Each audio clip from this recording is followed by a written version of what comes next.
ዛሬ የምናየው ትሬኒንግ የሚሆነው ሰልፍ ኮንፊደንስን መገንባት የሚል ነው። በራስ መተማመን በሙያዬ በሂፕኖቴራፒ ውስጥ ብዙ ሰዎች የሚገጥሟቸው ችግሮች ለምሳሌ መድረክን መፍራት ሊሆን ይችላል፣ ራሳቸውን መግለጽ አለመቻል ሊሆን ይችላል፣ ወይንም ደግሞ ከአለቆቻቸው ከፓርትነሮቻቸው ጋር መግባባት አለመቻል ሊሆን ይችላል፣ በቤታቸው ውስጥ በቤተሰብ በሰላም በፍቅር መኖር ማቃት ሊሆን ይችላል፣ ወይንም የገጠማቸውን ችግር ለመፍታት ተስፋ መቁረጥ ሊሆን ይችላል፣ የገንዘብ ችግር ሊሆን ይችላል፣ ወዘተርፈ ማህበራዊ የሚገጥሙን ችግሮችን ለመፍታት ፕሮሰስ ወይም ቴራፒ ሲሰራ ትልቁ የችግሮች ሁሉ መሰረቱ ሁሉም ሳይሆን የአብዛኛው መሰረት የኮንፊደንስ ማጣት ነው።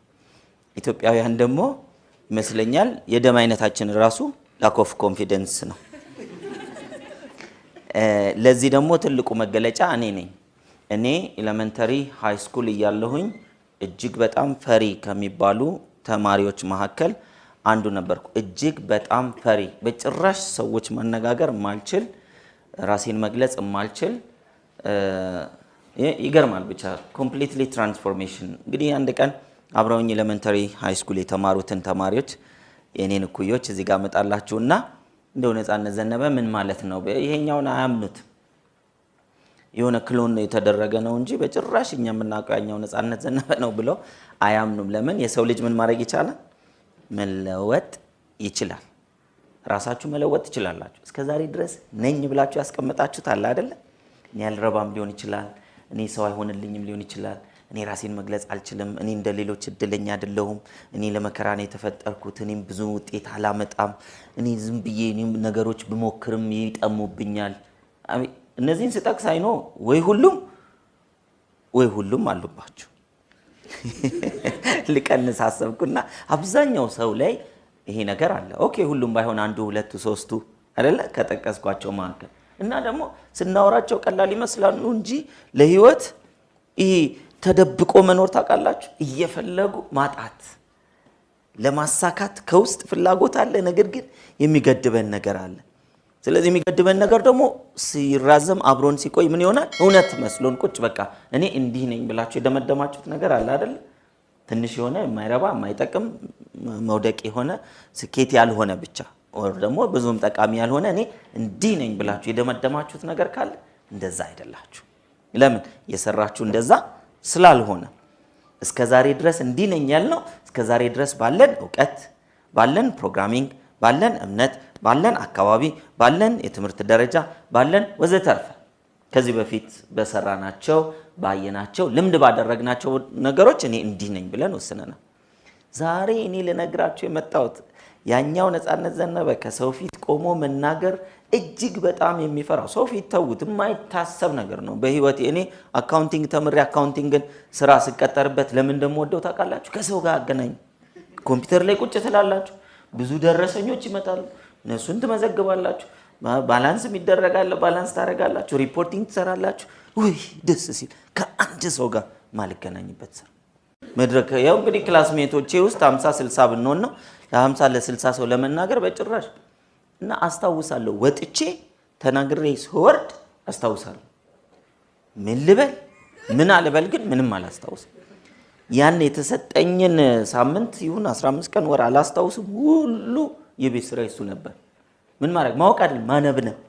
ሸምድዳችሁ የሆነ ነገር ሸምድዳችሁ ስትል በደመነብ በእንቅልፍ ልብ ሲለፈለፈ አይደል ሊትራሊ በእንቅልፍ ልቤ ለፍልፌ ነው የገባሁት።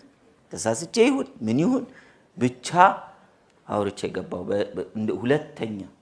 ከዛ በኋላ ድጋሚ ቢሰጡኝ በእርግጠኝነት እቀይራለሁ ከተማሪነት ወደ አለመማር ማለት ነው። እና ያን ያክል ፍርሃት ነበረብኝ። እንደው ይሄኛውን ታሪክ ማስቀድምላችሁ ምን ያክል አለሁበት የምትሉት ነገር ከዛ መውጣት እንደሚቻል ምን አወጣ ብትሉ ሌላው ምን ወድ ነበር። በተቃራኒው ደግሞ የእንግሊዘኛ ቋንቋ በጣም ደስ ይለኛል ቋንቋው እና ያንን በጣም ደስ ይለኛል ስላችሁ እጅግ በጣም ደስ ይለኛል። እንደ ገርል ፍሬንድ ነገር ማለት ነው። በጣም ነው የምወደው ለመግለጽ እየሞከርኩ ነው። እሺ ስለዚህ 12ኛ ክፍል ደግሞ ምንድን ነበረ? በፊት 6 ወር ነበር የምንማረው 12ኛ ክፍል። ለምን ፈተናው የሚታረመው በእጅ ነበር መሰለኝ። ስለዚህ የኢትዮጵያን ተማሪ እንዳለ ለማረም 6 ወር ይፈጃል። አሁን በኮምፒውተር ምናምን ነው መሰለኝ። አይዶን ባይታረምስ ደግሞ ትዝ አለኝና ታረመ አልታረመ። ኦኬ እና 6 ወር የካቲት ላይ ተፈትናችሁ ትጨርሳላችሁ። እና ምን ይደረጋል ያኔ? አብዛኛው ተማሪ ቋንቋ ትምህርት ቤት ይገባል። ሴንት ሜሪ የሚባል ቋንቋ ትምህርት ቤት ገባ። ቋንቋ ትምህርት ቤት ምን አለፋችሁ እየወጡ መናገር። ናሬሽን ይባላል። የሆነ ርዕሰ ጉዳይ ይሰጣችኋል፣ ወጣችሁ ትናገራላችሁ። ዲቤት ይባላል፣ ወጣችሁ ትከራከራላችሁ። ድራማ ስሩ ይባላል፣ ወጣችሁ ሰራላችሁ። ወጣልኝ ኩፍኝ ታውቃላችሁ? ፍርሃቴ ወጣ። በዚህ በኩል የቋንቋ ፍቅር፣ በዚህ በኩል የመድረክ ፍርሃት። ናሬሽን የተባለ ጊዜ ወጥቼ የሆነ ነገር ተዘጋጅቼ እመጣለሁ። እናንተ ለካ ፍቅር ያሸንፋል የሚባለው እውነት አለቀ። ሌላ ነፃነት ዘነበ ወጣ ከውስጤ። ፍርሃቴን ላሸንፍ ብዬ አይደለም የምወደውን ነገር ለመስራት ብዬ ፍርሃቱ ላይ ወጣው የሆነው። ስለዚህ ፍርሃትን መወጣት የምንችለው በመጋፈጥ ብቻ ነው። ስትጋፈጡ ግን የምታፈቅሩትን ነገር ያዙ። ግልጽ ነው። የምትወዱትን ስትሰሩት ስታደርጉት የምትወዱት ነገር አለ አይደል? አሁን እኔ እዚህ ጋር ሆኜ እንግሊዘኛ ቋንቋ በጣም እወዳለሁ ለማለት በሰው ፊት ሊያሳማ ይችላል አይደል? ላይክ ውጭ አፍቃሪ ምናምን ሀገሩን የማይወድ ሊባል ይችላል። ምን ላድርግ ወደድኳ፣ ምን ላድርግ ከመዋሽ እውነቱን መናገር ነው። ወደድኩ በቃ ያን ያክል እንግሊዘኛ ላልችል እችላለሁ። ወደድኩት ጥሎብኝ ይባላል። ጥሎብኝ አንዳንድ ጊዜ ጥሎባችሁ የማይሆን ሰው አፍቅራችሁ አታውቁ? ምን ሆና ነው እሷን የመሰለች ልጅ ዱርዬ ልጅ ጨዋ ልጅ ሲያፈቅር አይታችኋል? ወር ደግሞ እሷ ስታፈቅረው ምን ነክቷት ነው ይባላል። እኔ ምን ነክቶኝ እንደሆነ አላውቅም። ኤኒዌይ ምኔን አሸነፈልኝ? ፍርሃቴን። ከዛ ማን ኮሌጅ ገባሁ። ኮሜርስ ነበር የገባሁ። ኮሜርስ ገባ። ሌላ ተማሪ ጥያቄ የሚጠይቅ መድረክ ላይ ፕሬዘንት አድርጎ ሲባል የሚያደርግ አሳይመንት ሲሰጠን ፕሬዘንት የሚደረግ አሳይመንት አንዳንድ ጊዜ ቴፕ ሁሉ ይዤ እሄዳለሁ። መቅረጽ ያለብኝን ቀርጬ ምናምን መድረክ ላይ ካልሆነ ደስ አልልህ አለኝ። ገባችሁ? ዋው! አሁን ሁለቱን ርቀት ስለማቀው ሰላሜን እኔ የማቀው። ከችግሩ ግን ወጥቶ የማያውቅ ሰው ምን ይመስሏል? በቃ የተፈጠረው ለዛ ይመስላል። ለዛ ለችግራችሁ አልተፈጠራችሁ። ያቺ የተሰጣችሁን ችግር ላይ ስትወጡባት ለኛም አንጸባራቂ ነው የምትሆኑት። ለኛም ለቤተሰብ፣ ለሀገር፣ ለጎረቤት በተሰጣችሁ ችግር ላይ። ስለዚህ ምን ችግር ተሰጥቷል? የገንዘብ ችግር ተሰጥቷል። አንተ ብዙዎችን ገንዘብ የሚያገኙ ሰው ልታረግ ለዛ ነው የተሰጠ። ለምን? ሰው ችግሩን ሲፈታ ለሌሎችም የፈታበትን ዘዴ ያስተምራል። አንተ ከብዙዎች ጋር የመጣላት ምናምን ነገር አለ በባህሩ ምናምን ሰው የማይወደው ተብላ እንግዲያውስ ለዓለም ሰላምና ፍቅርን የምታከፋፍል አከፋፋይ ጂናድ ነው የሚባል ጅምላ አከፋፋይ፣ ኢምፖርተር ኤክስፖርተር በሉት እንደዛ። ስለዚህ ምን ችግር አለብህ? ምን ችግር አለብሽ? እሱን ያዙትና በኮንፊደንስ መወጣት ይቻላል። ለመወጣት ሰልፍ ኮንፊደንስ እንዴት ይገነባል? ይሰማል። ስለዚህ መጀመሪያ ራሳችንን ምን ማድረግ አለብን? ኮንፊደንት። በራሱ ያልተማመነ ሰው የሚያፈቅረውን ነገር ራሱ አያገኝም። በራሱ ካልተማመነ አያገኝም። እኔ እኮ በራሴ እተማመናለሁ ግን እፈራለሁ አትሉም? አንዳንድ ጊዜ እኔ እኮ እንትን ነው ግን ደግሞ ብላችሁ ሁለት የማይያዙ ነገሮች። እኔ እኮ ፀሐያማ ነኝ ግን ዝናባማ ነኝ አይነት ነገር፣ ወይንም ፀሐያማ ነኝ ኦኬ፣ ዝናቡ እንኳን በፀሐይ እንዳንደ እኔ እኮ ውስጤ ብርሃን አለ ግን ጨለማ ነኝ ይባላል። እውነት ነው። የሆነ ብርሃን ከውስጥ ኖሮ ዙሪያውን በጨለማ ወር ደግሞ በሆነ ነገር ብንጋርደው ከውጭ አይታይም አይደል? ከውስጥ ያለው ብርሃን አይታይም። ፊል እኮ ታረጋላችሁ። ዲፕ ኢንሳይድ ዩ የሆነ ነገር ይነግራችኋል አለ። ግን ደግሞ የሆነ ለመውጣት ብቻ የማይቻል ግርግዳ አለ አይደል? በጣም ወፍራም ግርግዳ ዙሪያውን እንደያዛችሁ ስሜት ነው የሚሰማችሁ። እሱን ግርግዳ የሚጠረምሰው ከውስጥ ያለ ኮንፊደንስ ነው። ስለዚህ ኮንፊደንስ በተገነባ ቁጥር እያደገ አይታችኋል። አንዳንድ ጊዜ የዛፍ ስር ትልቅ አለትን ሰንጥቆ ያልፋል። ግን በጥንካሬ ማን ይበልጣል? አለቱ ይበልጣል። ለምን? ዛፉ ባይዘወይ ምን ስለሚያደርግ ነው? አለቱን አይጋፋም። ዝም ብሎ ራሱ ያድጋል አይደል? ዝም ብሎ ያድጋል። which is ኮንፊደንሱን ሲጨምር ዙሪያው ያለው ነገር እንዳለ ይሰነጠቃል። በዙሪያ የገንዘብ ችግር አለ፣ ይሰነጠቃል። በዙሪያ የከፋ ነገር አለ፣ ይሰነጠቃል። በዙሪያ ተስፋ ያስቆረጠ ነገር አለ፣ ይሰነጠቃል። በውስጥህ በዙሪያ ያሉ ነገሮች እንዳለ ከውስጥ ያለውን ሰልፍ ኮንፊደንስ በመገንባት ይሰነጠቃል። እንግዲህ ማውራችሁ ዛፍ እንኳን ሳይታገል ነው ምንን የሚሰነጥቀው? አለትን ሰንጥቆ ስሩን መስደድ ያለበት ቦታ ይሰዳል። እኔም አንተም አንቺም እንደዚሁ ማድረግ እንችላለን ነው። ስለዚህ ይሄንን ትሬኒንግ ያወጣሁት ዊኪሃው ከሚል የዊኪፒዲያ ዌብሳይት ላይ ዊኪፒዲያ ላይ ሃው ቱ የሚል ጥያቄ ሲኖራችሁ ግቡና እዚያ ላይ ዊኪሃው ዊኪፒዲያ አለ አይደል? ላይክ ኢንሳይክሎፒዲያ በሉት። ዊኪፒዲያ አለ ኦንላይን ላይ። ዊኪሃው ደግሞ አለ። ዊኪሃው ላይ ስትገቡ ሃው ቱ ብላችሁ የምትፈልጉትን ጻፉ። ሃው ቱ ቢ ሰክሰስፉል፣ ሃው ቱ ቢ ሄልዚ፣ ሃው ቱ ኩክ እንጀራ በወጥ ምናምን በሉት። ከዛ ሃው ቱ ዲቴል ኦንላይን ላይ አቬለብል የሆነውን ያመጣልናል። ናው የመጀመሪያው ነገር ዲሳይድ መቼ ነው መወሰን ያለብን? አሁን የምነግራችሁ አብዛኞቻችን አልወሰንም። ውሳኔ የለንም ገና። ምክንያት ነው ያለን። አሁን ላይ እንዴት አድርጌ ማድረግ እንደማልችል ምክንያቶች አሉኝ፣ ሰበቦች አሉ። አሁን አልችልም፣ ወደፊት እችላለሁ። አብዛኛው ሰው እኮ በተስፋ ነው የሚሞተው፣ የሚኖረው ሳይሆን የሚሞተው።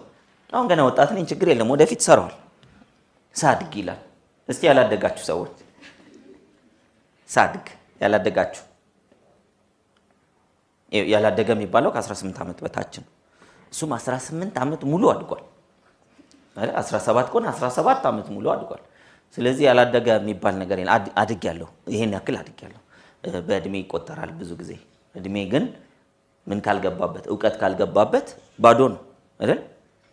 ፀሐይ በምድር ነው፣ ምድር በፀሐይ ዙሪያ። አሁን ዲስ ዴይስ ሰዎች ፀሐይ ነው የምትዞረው ምናምን የሚሉ አሉ። እኔ የትኛው ልክ እንደሆነ አላውቅም። ብቻ በዚህ ገብታ በዚህ እንደምትወጣ ወር በዚህ ወጣ በዚህ ትገባለች። እኛ እንዞር እነሱ አያገባኝም። ኦነስትሊ ለምን በእኔ ህይወት ውስጥ ለምሳሌ የቤት ኪራይ አይከፍልም ፀሐይ ቤት እንደወጣች ማወቄ። ትራንስፖርት አይከፍልልኝም ወይም ነዳጅ አይሞላልኝም። ለልጆቼ ትምህርት ቤት ፀሐይ በምስራቅ መውጣቱ አይደለም እየከፈልልኝ ያለው። ብዙ በማያገባው ነገር ይከራከራል። ስለዚህ የመጀመሪያው ጉዳያችን ላይ ለመሆን መወሰን አለብን። የኔ ጉዳይ ምንድን ነው? በህይወቴ አይመለከተኝም የምትሏቸው ነገሮች ውስጥ አትግቡ። የማይመለከቱን ነገሮች ለምሳሌ አንዳንድ ሰው ምን ይላል? ቁጭ ብሎ ይከራከርና የሀገር ጉዳይ ግን አይመለከትም አይላችሁ? የሀገር ጉዳይ እኔ ብዙም ኢንትረስትድ አይደለሁም ስትሉ እንዴ የሀገር ጉዳይ አይደል እንዴ አይመለከተ? ኦነስትሊ አይመለከተኝም። እኔ አሁን እዚህ ጋር ቆሜ ያሰለጥናለሁ አይደል? ለኔ እና በሃይማኖቴ ውስጥ ላለው ህግ ይጠቅማል አይጠቅምም፣ ለዓላማ ይጠቅማል አይጠቅምም የሚለውን ከኖርኩ ሀገር የምትባለው ነገር በሱ ውስጥ አድጋለች። ለእናት ሀገር ቁጭ ብለን ስለተከራከርን አድገናል አይመስለኝም፣ ብሶብናል እንጂ። ገበሬ ቁጭ ብሎ ሲከራከር ነው እንትኖቹ የሚያበቅሉት። አንድ 10 ገበሬዎች ይሆኑና ያበቅላል ዘንድሮ ያበቅልም፣ እንዝራ በቆሎ ይሻላል፣ አይ ስንዴ ይሻላል፣ ገብስስ ቢሆን ምናምን ገብሳነት ቢሉ እና 3 ወር ቢከራከሩ አራተኛው ወር ሄዶ አዝመራ ቡቃያ የሚባል ነገር አለ እንዴ? የለም። በህይወት አዝመራ ቡቃያ ፍሬ የምንፈልግ ከሆነ ማተኮር ያለብን እንዳፈራ በህይወት እንዳፈራ ለምፈልጋቸው ነገሮች ነው። ለምን እኔ ካላተኮርኩ ማን ነው አምጥቶ የሚዘራልኝ? ማን ነው የሚያጭድልኝ? ማን ነው የሚያርምልኝ? ማን ነው የሚኮተኩትልኝ? ማን ነው የተለያዩ ስራዎችን የሚሰራልኝ? ማንም። እኔ መስራት አለብኝ አይደል? ስለዚህ የኔ ጉዳይ የሚባለውን ነገር ማስቀመጥ አለብን። ጉዳይ ምንድነው? በዚህ ህይወት አሁን መወሰን አለብን። ወስኑ። ጉዳይን ለማድረግማ ጊዜ የለኝም። አዎ ጊዜ ስለሌለ እኮ ነው መወሰን ያለበት። ጊዜ እንዲኖር ጊዜ የለኝም የሚል ሰው ጊዜ ለማግኘት መወሰን አለበት የለበት? ጊዜ የተረፈው ህይወት ለመኖር መወሰን አለብን። 1998 ስለ ዳይሬክት ሴሊንግ እና ፐርሰናል ዴቨሎፕመንት ትሬኒንጎችን ሳገኝ ካገኘኋቸው መካከል የመጀመሪያው የገረመኝ ሪታየር ሪች ሪታየር ያንግ የሚባል ኮንሰፕት ነው። ማለት ጡረታ ሲባል የሚታያችሁ ምንድን ነው? አርጅቶ ስራ መስራት አቅም አጥቶ ከሆነ ቦታ መወገድ ነው አይደል? ሊትራሊ መወገድ ነው የሚታየው። እና ለመጀመሪያ ጊዜ በእውነት በጭንቅላቴ ውስጥ ኮንሰፕት አያችሁ። ያንግ ሆነ ወይንም እድሜ 65 ሳይሆን 60 ሳይሆን ያንግ ሆነ ያንግ ማለት ወጣት ማለት ሳይሆን ከዛ ያንገር ሆነ ለገንዘብ መስራት ማቆም ትችላለህ። ለገንዘብ ከመስራት ህይወታችሁ ማቆም ችሎ ገንዘብ በቀጣይነት በህይወታችሁ እንዲመጣ ማድረግ የሚባል ኮንሰፕት አለ። ብዙ ጊዜ ጡረታ ሲባል የሚታየን ኑሮ ዝቅ ብሎ ነው ወይስ ከዛ ወዲያ እያደገ መሄድ የሚባል ነገር አለ? የለም አይደል? ዝቅ ብሎ ነው። ስለዚህ ጡረታ ወጥቶ ኑሮን ደግሞ ከፍ እያደረጉ መሄድ የሚባል ነገር አለ። ያን ለማድረግ እኔ ሳልሆን ገቢ ማመጣው ማን ነው ለገቢ የምሰራው?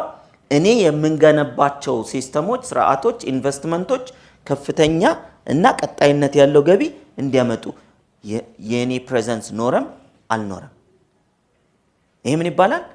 ፋይናንሻል ኤጁኬሽን። ስለ ገንዘብ ማወቅ አለብን። ገንዘብ ስለሰራህ የምታገኘው ነገር ብቻ አይደለም።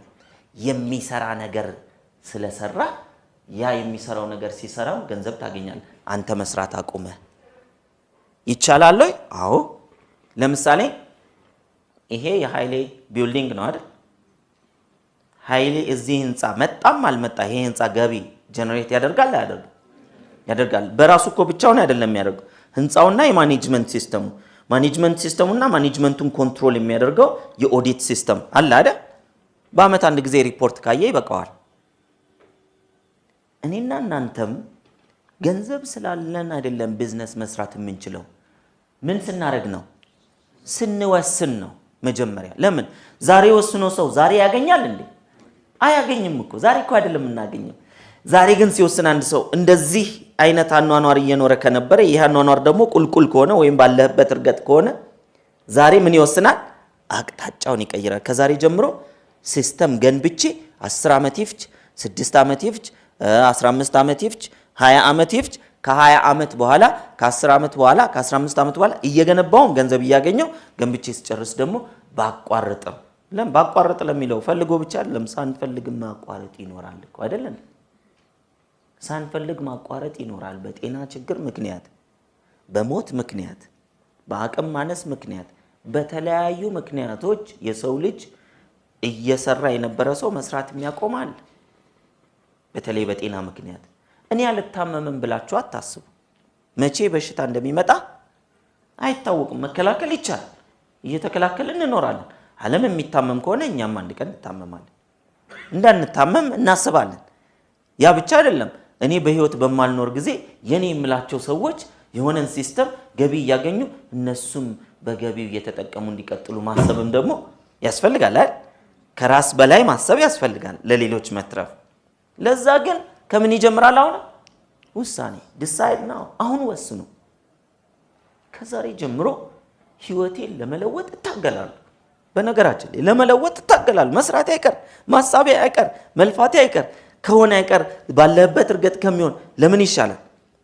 ለእድገት አይደለ? ለፕሮግረስ። እንዴት እንደማድግ ላላውቅ እችላለሁ። እንዴት እንደማድግ አለማወቅ የሚባል ችግር አለብኝ። ለማወቅ አነባለሁ፣ ለማወቅ እማራለሁ፣ ለማወቅ እጠይቃለሁ፣ ለማወቅ አማክራለሁ፣ ያሉኝን ሪሶርሶች እጠቀማለሁ። ለማወቅ ኦንላይን እገባለሁ፣ ቼክ አደርጋለሁ። ቅድም ዊኪሃው እንዳልኳችሁ ዊኪሃው ላይ ገብቼ ወይም ደግሞ አርቲፊሻል ኢንቴሊጀንስ ላይ ገብቼ ዛሬ እኮ በጣም የሚገርም ቴክኖሎጂ ላይ ነው ያለ ነው አይደል? አንድ ነገር ቢቸግረን አልጋችን ውስጥ ሆነን እኮ ነው ሶሉሽን የምናገኝ። ዛሬ እኮ ዶክተር ጋር ስትሄዱ ታማችሁ ስትሄዱ ማለት ነው እኩል ኖሌጅ ሁሉ ይዛችሁ ነው እንግዲህ ዝም ብላችሁ ወስዳችሁ እንደ ድሮ የምትሰጡ ካልሆነ ሰውነታችሁ ይሄን ሰውነት እንግዲህ ምንም ማድረግ አልቻልኩም የሆነ ነገር አድርገህ መልስልኝ እንደዚህ ነው የምትሰጡት። ከተሳሳተስ ማን ነው የሚሞተው? ማን ነው የሚሞተው? ዶክተሩ አይሞትም። ዶክተሩ ኤክስፒሪየንስ ያገኛል፣ አንተ ሞት ታገኛለህ። እንዴት ይሄ በዚህኛው ስህተት ሰው እንዴት እንደሚሞት አይደል? ለሚቀጥለው የተሻለ ሙከራ ያደርጋል። መሞከሪያ መሆን ትፈልጋላችሁ? ስትታመሙ የሆነ ላቦራቶሪ ቼክ ላድርግ ነው ሲባል ለምን አይባልም? ሽንትስ ቢሆን እናንተ አይደል የምትሰጡት አይደል? ያለ ሰው ፈቃድ ለምን ይወሰዳል? መጠየቅ አለባችሁ። ኦኬ ይሄ ለምንድን ነው የምትወስደው? እንዲህ አይነት ኮንፊደንስ አለ? ብዙ ሰው ለዶክተር ሰጥቶ ና ተንፍስ፣ እሺ ክፈት፣ አውልቅ። ለምን ከፍለናል እንዴ? ከስተመር ነን እኮ። ብዙ ሰው ግን ዶክተርን ከእግዚአብሔር በላይ ነው የሚያየው። በድፍረት ነው የምነግራችሁ። ካላመናችሁን ተግባራችሁን እንዴት አምነን ሁሉን ነገር እንደምንሰጠው ለፈጣሪ እንኳን አልሰጠንም። እንደዚህ ዲሳይድ ና አሁን መወሰን ያስፈልጋል። እጠይቃለሁ። ሰዎች ሊደብራቸው ይችላል። እጠይቃለሁ። የተሳሳተ ሊሆን ይችላል አይደል ጥያቄው? እጠይቃለሁ። ልሳሳት ካለመጠየቅ ደጃዝማች አታውቁም ችግሩ። ጠቅላይ ሚኒስትርነት ይቀራል አይደል? ይሄ ነው ካለመጠየቅ። ዲሳይድ ና አሁን ወስኑ። እዚች ላይ ይሆን ብዬ ነው የምቆየው። ለምን ያልወሰነ ጭንቅላት ለዘላለም እንደተመላለሰ ይኖራል። የወሰናችሁለት ግን ትረስት ሚ ለውጣችሁ እኔ በ6 ወር እኮ ተለወጡ። 6 ወር ቋንቋ ትምህርት ቤት ገባ ብሎ እኔ መቼም ልከፍል አልችልም። ቋንቋ ትምህርት ቤቱ ለኔ የሰጠኝን ነገር መልሼ ልሰጠው አልችልም በጭራሽ። ከቋንቋው ይልቅ የሰጠኝ ማንነቴ ነው የሰጠኝ። ስለዚህ የምትፈሩት ነገር አለ። አው የምትወዱትን ፈልጉና የምትፈሩት ላይ ውጡ። አንዳንድ ጊዜ ከላይ የሆነ ነገር ስትፈልጉ ቤት ውስጥ የተሰቀለ ነገር ከሆነ ያን የተሰቀለ ነገር ለማውረድ ሌላ ነገር ላይ ተወጡ የለ አይደለ? በቃ ሁለቱን እንደዛ ይዩት። የምትፈልጉትን ለማግኘት በርቀት ተሰቅሏል። የማይቻልበት ይመስላል እናንተ ሩቅ እዛ ላይ ማን እንዴት ደርሳለሁ? ለምሳሌ ወደዚህ ከላይ ያሉት ወንበሮች አሉ። በዚህ መውጣት ካለብን ደረጃ ከሌለ ምንድነው የምናደርገው? እንወጣለን። ጠረጴዛውን በሉት ምናምን አድርገን ተደረው። አንዳንድ ጊዜ እኮ እርስ በርስ ሁሉ ተደጋግፈን አይደል? ተደጋግፈን እና ተራ በተራ እንያያዝና ከዛስ እንወጣለን። መጨረሻ የወጡት ደግሞ ተቀጣጥለው እኛን ምን ያደርጉ? ወደ ላይ ይወስዱናል። ስለዚህ መቼ መወሰን አለብን? አሁን ባላችሁ ጉድለት ላይ፣ አሁን ባላችሁ በቂ ምክንያት ላይ፣ አሁን ባላችሁ የህይወት ችግር በእያንዳንዱ ቀን፣ በእያንዳንዱ ሳምንት፣ በእያንዳንዱ አመት የራሱ የህይወት ችግር አለው የለው? ቆይ ከችግር ልውጣና ይላሉ ብዙ ሰዎች። ከችግር አትወጣም። በህይወት እያለን ካላመናችሁኝ እኔ 40 ድረስ 47 ድረስ አትወጡ። ሁሌ ችግር አለ። ሁሌ ምን አለ? መፍትሄ አለ። በሁለቱ መካከል ያለው ልዩነት ምንድነው? የችግሩ ባለቤት ውሳኔ። እየፈታው እኖራለሁ ብሎ መወሰን መቼ ነው መወሰን ያለበት? አሁን የተሰጠሽ ችግር ሁሉ ብለሲንግ ነው። አሁን አይገባንም። እንዲህ በእኔ የደረሰ ችግር እንዴት ብለሲንግ ይሆናል? ችግር ብለሲንግ ነው። እቺን አባባል ያዟት። የተሰጠ ችግር እንድትፈታው ነው። ስትፈታው በዛ ውስጥ ነው ያንተ ስጦታ ያለው። እኔ አንድ ጊዜ ሰብሊ ሁለተኛ ልጃችንን ወልዳ አራስ ሆና አከራያችን ከቤት ውጧል። እኔ ችግር ብለሲንግ ነው የሚባለው ነገር በስልጠና መጽሐፍ በማንበብ ደጋግሜ ያንን ስላየሁ ስፒሪቹዋል ቦታም ስትሄዱ ይነገራል። ታውቃላችሁ አንዳንድ ዋይዝ የሆኑ አባቶች ሲጸልዩ ህይወታቸው ላይ ምንም ችግር ከጠፋ ፈጣሪ ወይ ምን ነው ተውከኝ ይላሉ። ምን ነው ተውከኝ? ራይታ ይታርገኝ። ምንድነው ይሄ አልጫ ህይወት? ግልጽ ነው። አልጫ መሄድ፣ መምጣት፣ መተኛት፣ መብላት ምናምን ለስጋ በጣም ምቹት ሲሆን ኧረ ተውከኝ ትንሽ ጎብኘት አርገኝ ይላሉ። ስለዚህ ችግር ምንድነው? ኢትስ አን ኦፖርቹኒቲ ብለው ነው የሚያውቁት። ወዲያው እሱ ኮንሰፕት በውስጤ በደንብ ገብቶ ስለነበረ ልክ ውጡ ሲባል ችግሩን አይደለም ያየሁት። ወዲያው ሰብሊ ደውላ ከቤት ውጡ እኮ አለ ሲባል ፈጣሪ ወይ ምን እያልክ ነው? ምን እያልክ ነው? ከዛ ገባውና አጀንዳዬን ማለት ነው ማታ ከስራ ገብቼ ማታ አጀንዳዬን ሳይ ግራውንድ ፕላስ 3 ቤት መስራት ይላል። ወይ ቤት ስሩ እያለ ገባኝ። እናንተ ደነዝና ደደብ አንድ ላይ ሆናችሁ ታውቃላችሁ? እንደዛ ሆንኩኝ። መቼም ስማርትነስ አልላችሁም፣ እውቀት አልላችሁም። ሰብሊኮ ምን ትለኛለች? እባክህ ደውለህ ምን አድርገው ለምነው እንዳንወጣ አራስ ሆኜ ምናምን። እንዴ ፈጣሪ ቤት ስሩ ሲባል ደውዬ ትንሽ አቆይ ይባላል?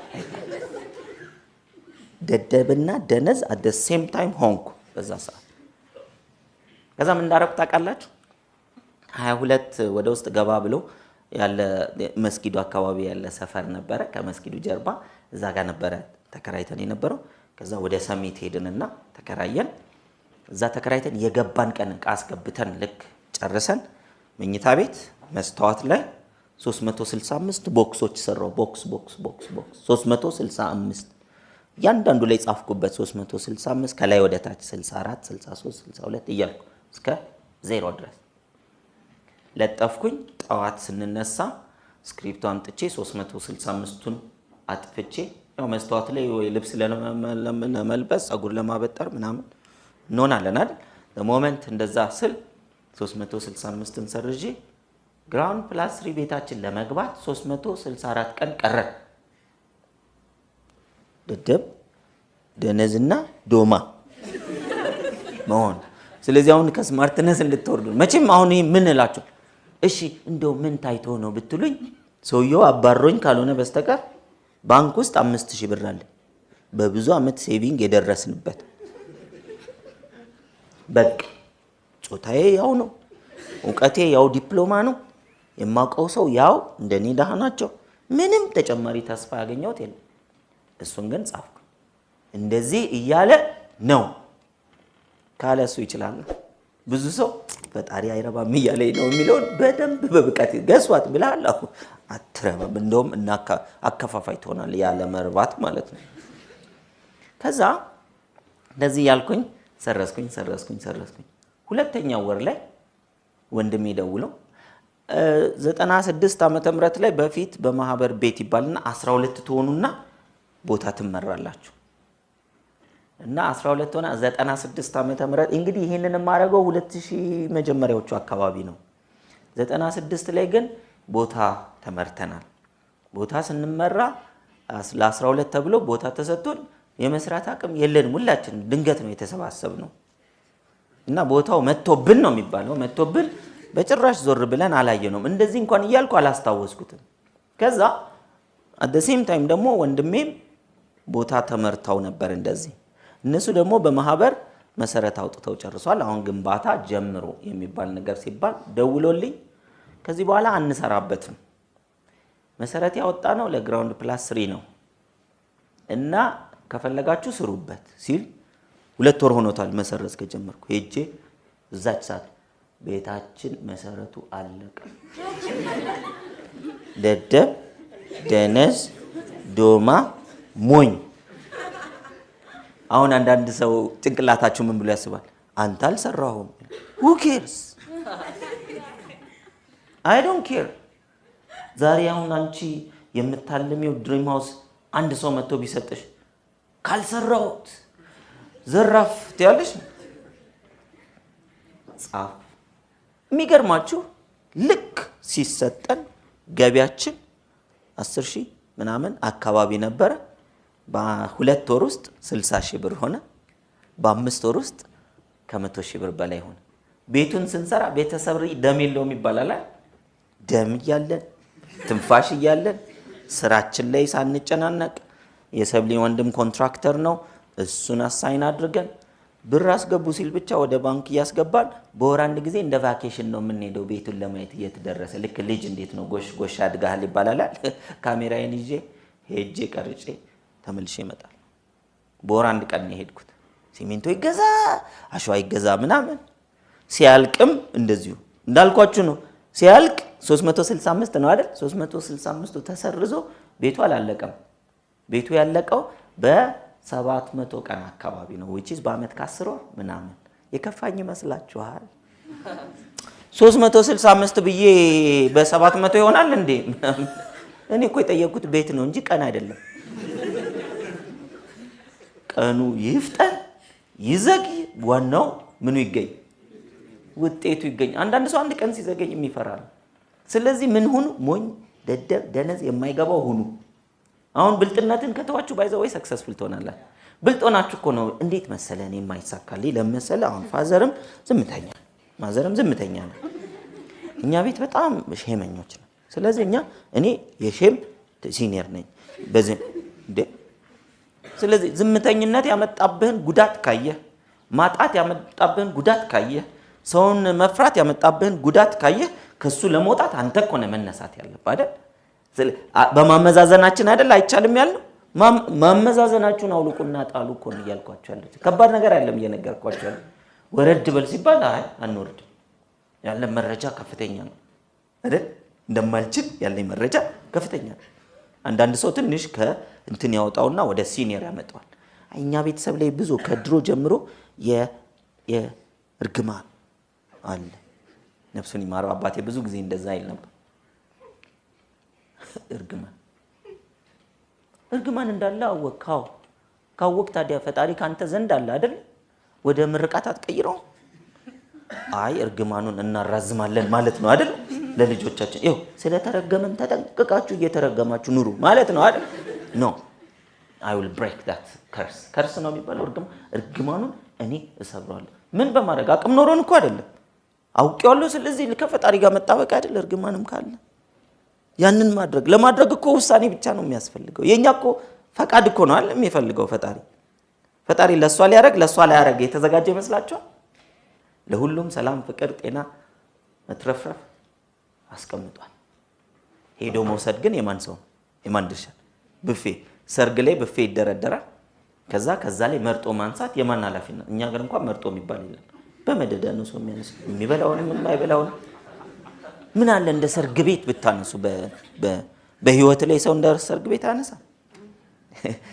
እንደው የሆነም ብፌ አበሻ ያንሳው ሌላ ሀገር ዜጋ ያንሳው የምታውቁት በምንድነው? ስጋውን በማየት አይደለ? 3 ቴብል ተነስተው ካነሱ ምኑ ያልቃል? ሰላጣዋ እንዳማረባት ማንም አይነካትም ስጋው ላይ። እሺ በህይወት ለምንድን ነው ስጋን የማትመርጡት? ስጋ ማለት ፍሬ ያለውን ነገር፣ ውጤት ያለውን ነገር፣ መልካም የሆነውን ነገር፣ ከፍታ የሆነውን ነገር አይደለ? ለመምረጥ ምን ያስፈልጋል? መወሰን ያስፈልጋል። ወስናችኋል? ልለፍ ወደሚቀጥለው። እሺ 7 ሰው ብሏል። ሌሎቻችሁስ? ትንሽ እንቀጥል። ከዚህ ወስኜ ግራውንድ ፕላስ 3 ቤት ሰር እናንተ ገባን እኮ እዛው ቤት ገባን። ደግሞ ልንገባ ስንል ምን ቢሆን ጥሩ ነው? ልንገባ ማለት ላይክ አንድ 6 ወር ሲቀር ፊኒሺንግ ብዙ ጊዜ በቃ ፊኒሺንግ በወር ታልቃለች ይባልና ፊኒሺንግ ነው ዋናው ስራ። አላውቅም እኔ ኤኒዌይ ያንን ብቻ ጠንቀቅ አድርገን ምርጥ ነገር እየመረጥን ተሰርቶ መጨረሻ ላይ ምን እንዳልኩ ታውቃላችሁ? እኔና ሰብሊ 2 ልጆች ነበሩን በወቅቱ። ከ2 ልጆቻችን ጋር አንደኛ በደንብ ሻወር እንወስዳለን። ለምን ድህነት ተቀላቅሎ ወደዚህ ቤት እንዲመጣ አልፈልግም። ከዛ የለበስነው ልብስ እንኳን እንዲገባ አልፈልግም አልኩ። ይኸውላችሁ ውሳኔ ነው የሚያስፈልግ። ከዛስ ከሀገር ውስጥ ምርት አልገዛም። ቀጥታ ሄጄ ፈርኒቸር የሚባል እንዳለ ከዱባይ ነው ማመጣው፣ ሁሉም የጓዳ ዕቃ ሳይቀር አልኩኝ፣ አወጅኩ። ከዛ እዛ መሄዱ መምጣቱ ምናምን ትራንስፖርት የምናወጣው ሌላ ነገር ብንገዛበት አለኝ ሰብሊ። እንዲቀላቀልብኝ አልፈልግም። ለምን በፊት በቸገረን ጊዜ ሰብሊ ምን ትል ነበር? እንደተጋባን ሲቸግረን በቃ ወይ አረብ ሀገር ልሄድና ከዛ ሰርቼ ገንዘብ ልላክ። ካን ኢማጂን ሚስቴን ኤክስፖርት አድርጌ ብር ትልካለች እና ሚስቴ ማን ነው ማለት ነው? ዶላሩ ነው ማለት ነው። ድርሃምን ከሆነ ድርሃሙ። እንዴ ከቸገረን እኮ እኔ ሊስትሮ አንቺ ጉሊት አድርገን ቁጭ እንላለን። አይንሽን እያየው አብረን እየሰራን እንውላለን። ማታ ቤት እንገባለን። አንድ እንጀራ በቀን ብንበላ ከዛ እናድጋለን። አንቺን ኤክስፖርት አድርጌ በጭራሽ አላረጋውም። በቃ ትዳሩ ዛጋ። የርቀት ትምህርት አለ፣ የርቀት ትዳር ግን የለም። አንድ ነገር ስንወስን ሌላ የማድረግ እድላችንን በፈቃድ ምን እናደርጋለን? የለም አሉ እንላለን። የብዙዎች ችግር ግን ይወስኑና ከዛ በኋላስ ሌላው ጋር ሲያዩ ወይኔ ሲያምር አንተ የምትሰራው ምንድነው? ዘሎ ደግሞ ወዴት ሄዳል? ወደዛ። ወይኔ ሲያምር ሰው ምን ያደርጋል ብለው ደግሞ እንደሰው አለባበሱ እንደሰው ይቀይራል፣ አስተሳሰቡ እንደሰው፣ አዋዋሉን እንደሰው። መጨረሻ ላይ ምን ይሆናል? ራሱን ሳይሆን ይቀራል፣ ወርቁን ሳያወጣ ይቀራል። ወርቃችንን ለማውጣት መቆፈር ከጀመረን ራሳችን ላይ እየቆፈርን መቀጠል አለብን። ወርቁን ስናገኝ ከፍ እንላለን። በነገራችን ላይ ወርቁ ወጣ ሲባል ወርቅ እንደሆነ አሁን ብታውቁትም በውስጣችሁ አለ፣ ባታውቁትም አለ። የመጀመሪያው ትልቁ ለውጥ የራሴን ወርቅ በማወቅና ባለማወቅ መካከል ነው። ካወቅኩ በኋላ በዛ ወርቅ በመቆፈር ውስጥ ራሴን በማሳደግ ውስጥ መስራትና አለመስራት ነው። ከሰራው በኋላ ወርቁ ሲወጣ ሰው ያየዋል። የመጀመሪያው እናንተ ወርቅ ነኝ የምትለውን ነገር በውስጣችሁ እወቁት። እስከዛሬ ያመጣችሁት ውጤት ለሰዎች ወደ ውጪ የሚታየው ወርቅ ላይ መስል ይችላል፣ ችግር የለውም። ነገር ግን ወርቃችሁ ከወጣ በኋላ እናንተ አትናገሩም። ሰዎች ምን ያደርጋሉ? ይናገራሉ ስለናንተ ወርቅ። ስለዚህ አሁኑኑ እንወስን። ሰልፍ ኮንፊደንስ የምንለው ነገር 2 ነገሮችን ይዛል፣ ሰልፍ ኤፊካሲ እና ሰልፍ ኤስቲም። ሰልፍ ኤፊካሲ የምንለው ውጤታማነታችን ነው። ጊዜያችንን በውጤታማነት መጠቀም፣ ዕውቀታችንን በውጤታማነት ሁሉ ጊዜ እየጨመሩ መሄድ፣ የመንፈሳዊ ማንነታችንን ሁል ጊዜ በውጤታና ማንነት ኮኔክትድ እየሆንን መምጣት። ለምን የሰው ልጅ ህሊና አለው፣ አካል አለው፣ መንፈስ አለው። ከመንፈሱ ጋር ለመገናኘት ሁል ጊዜ እየሰጠ ከሄደ ዋይዝ እየሆነ እየጨመረ እያደገ ይመጣል። ብዙዎቻችን ለጸሎት ያለን አስተሳሰብ፣ እይታ፣ ተግባር እጅግ በጣም ደካማ ነው። ጥቂቶች ናቸው ጠንካራ የሆኑ። ጥንካሬ ማለት ሆን ብለን ለመንፈሳዊ ማንነታችን ጊዜ መስጠት ያስፈልጋል። ለአቴንዳንስ አይደለም፣ ሰው እንዲያየን አይደለም። ከፈጣሪያችን ጋር ያለን ኮኔክሽን በጠንካራ ሁኔታ ቀጠሮ ይዘን ሰው እንደምናገኝ ቀጠሮ ይዘን ሆዳችሁን በቀጠሮ በቀን ስንት ሰዓት ቁጭ ብላችሁ ትወያያላችሁ? ከሆዳችሁ ጋር 3 ቢያንስ። በመሃል አለ ቀጠሮ ሳታገኙት ሻይ እንጠጣ አይደል? ቺፕስ ምናምን እንደዚህ እንብላ ምን አለ ቀጠሮ ሆድ ውስጥ አይደል እንደምንውለው አይደል? አብዛኞቻችን ምን ይዞን ኪስ ይዞን ነው እንጂ አለፍ ስንል እንብላ እንዴ ወይ አልያዝኩም እያልን ነው እንጂ ኪሳችን ሙሉ ቢሆን ብዙ ሰው ሬስቶራንት አካባቢ እንውጣ እንዴ አይ ትንሽ ጎሏል ሻይ ነገር እንጨምርበት አዎ ወይኔ ሆዳችን ተወጠረ እንበት ነው ባምቧ ሰው ሲገርም ሲበትን ራሱ እያስገባ ነው። አንድ ሰው ምን አላሉ በጣም ጨንቆት አሞት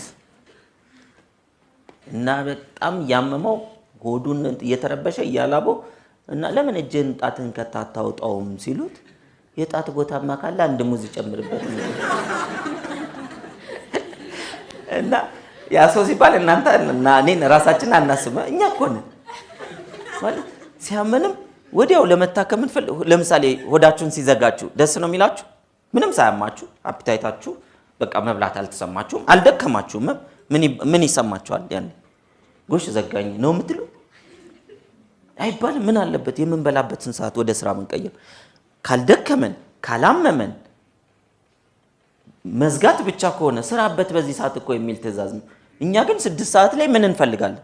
እንዲዘጋን አንፈልግም። መብላት አለብን ምናምን እና ስራ ነው። ከዘጋ 6 ሰዓት ዝለለው። ልክ እንደ ቀጠሮ ምግብ እንደምንበላው እንደ ቀጠሮ መንፈሳችንን ማግኘት አለብን። ኮኔክትድ መሆን አለብን። እንደ የሃይማኖታችን መጸለይ፣ መጾም፣ መመጽወት ወዘተርፈ ማድረግ ያለብን ነገር ነው። ሰልፍ ኤፊካሲያችን በዛ ይጨምራል። ሌላው ህሊና የሚባል ነገር አለን አይደል? እስቲ ህሊና እንዴት እንደሚሰራ የምታውቁ ሰዎች እሺ፣ እያወጣ ነው ግን በስሱ እንዳትጠይቀኝ ዝርዝሩ ነው አይደል? ይኸውላችሁ እንደው ቁም ነገሩን እንየውና 3 ሰው ነው ያወጣው። ሌሎቻችሁ ፈርታችሁ ነው ለማለት ይከብደኛል። በእውነት ህሊና እንዴት እንደሚሰራ እናውቅ። የሰውን ልጅ ይሄንን አካል የሚመራ ማን ነው? ህሊናው። ህሊና እንዴት እንደሚሰራ ሳናውቅ እንዴት ስኬታማ እንሆናለን? እንዴት ህሊና ምን አይነት ኃይል እንዳለው ካላወቅን ልንጠቀምበት እንችላለን? እንደዚህ ይሰራል እንዴ ሁሉ ልንል እንችላለን። በቅርቡ ከሆነ ባንክ ለአንድ ቢዝነስ ሚቲንግ 2 ማኔጀሮች መጡና ዲስከስ እያደረግን አንደኛው አውርተን ከጨረስን በኋላ እኔ ግን ፐርሰናል ዴቨሎፕመንት ምናምን ሞቲቬሽን እንደዚህ የሚጮሁትን ነገር ምናምን አልወደውም አለ እና ደግሞ በብዛት ዝም ብለው ለሆዳቸው ነው የሚሰሩት አለ። ለኔ እኮ ነው። ከዛ ምን አልኩት፣ ኦኬ እኛ ብሬክ ትሩ የሚባል ትሬኒንግ ካምፓኒ ያለን ትሬኒንግ እንሰጣለን። ከዛ ጎን ለጎን ደግሞ ይሄን ያክል ሺህ ወጣቶችን በነፃ እናሰለጥናለን። በወር ለ3 ቀን በነፃ አገልግሎት እንሰጣለን። አንተ ከእንትን ባንክ ነው አይደል የመጣው? በወር ለስንት ቀን በነፃ ለሰዎች ታበድራላችሁ? አይ ማለት አይደል ማለት አይደል። በውስጤ እኮ ክፍታፍ ብየዋለሁ። በውስጤ ግን እንደዚህ ተረጋግቼ ነው ማለት አይ ማለት እንዴ ባይዘው እኛ ካምፓኒያችን ሼር ካምፓኒ ነው። የእናንተ ባንክ ሼር ካምፓኒ ነው አይደል? አዎ። ለትርፍ ነው አይደል የተቋቋመው? አዎ። እኛ ለትርፍ ነው የተቋቋመው። እኛም ሰዎችን አሰልጥነን ከዛ ጎን ለጎን የሌላቸውን ደግሞ ምን እናደርጋለን? ስልጠና እንሰጣለን። እናንተ ጎን ለጎን ምን ታደርጋላችሁ?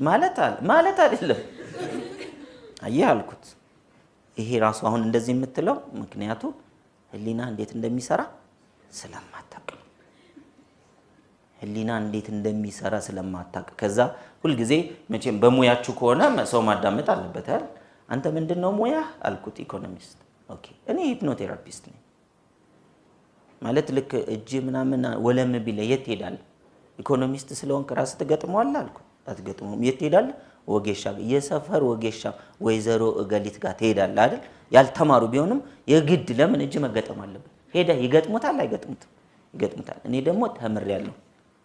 የተማርኩት የት መሰል? ካሊፎርኒያ ነው። አንተ የት ነው የተማርከው? በኩራት እኮ አይደለም ሙያችሁን ዲፌንድ ማድረግ አለባችሁ። ግልጽ ነው። ምክንያቱም የኢትዮጵያ ሕዝብ እንዳለ ፈሪ ነው። ፈሪና ሀሜተኛ ነው። ተኝቶ መብላት ይወዳል። ብዙ ሰው ተኝቶ ምን ይላል? አዲስ ነገር ሲመጣ ሰይጣን ነው ለመሰላችሁ። ጭንቅላቱን ማሰራት ስለማይወድ ወስዶ መጥፎ ቦታ ከከተታችሁት ማሰባሰብ ግልግል። መኪና ሲመጣ ሰይጣን ነው። ስልክ ሲመጣ ሰይጣን ነው። ኮምፒውተር ሲመጣ ሰይጣን ነው። ህሊናን እንዴት መስራት እንዳለበት